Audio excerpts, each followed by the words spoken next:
নমস্কার বন্ধুরা, আজ বানালাম চিংড়ি মাছের লাল লাল ঝোল। চিংড়ি মাছগুলো ভালো করে নুন হলুদ মাখিয়ে ধুয়ে নিলাম। এদিকে আলু বড় বড় করে কেটে রেখেছিলাম, আলুগুলো সুন্দর করে ভেজে তুলে নিলাম। ওই তেলের মধ্যে দিয়ে দিলাম একটু কালো জিরে দিয়ে দেওয়ার পর দিয়ে দিলাম কুচনো করা পেঁয়াজ। এদিকে দেখুন আদা রসুন বেটে নিয়েছি, অল্প আদা রসুন তাই আর মিক্সিতে করে নিই, শিলনোড়াতে বেটে নিয়েছি।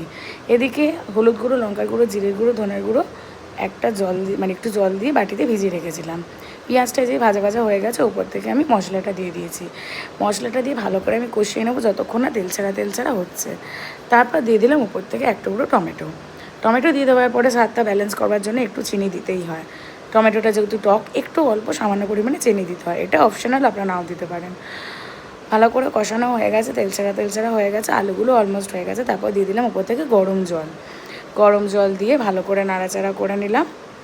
গরম জল দিয়ে ভালো করে নাড়াচাড়া করে নিলে ভালো করে ফুটে গেলে আমার চিংড়ি মাছের লাল লাল ঝোল তৈরি, একদম রেডি হয়ে গেছে। দেখুন কত সুন্দর কালার এসছে। আলু দিয়ে চিংড়ি মাছের ঝোল আর গরম গরম ভাত। টাটা।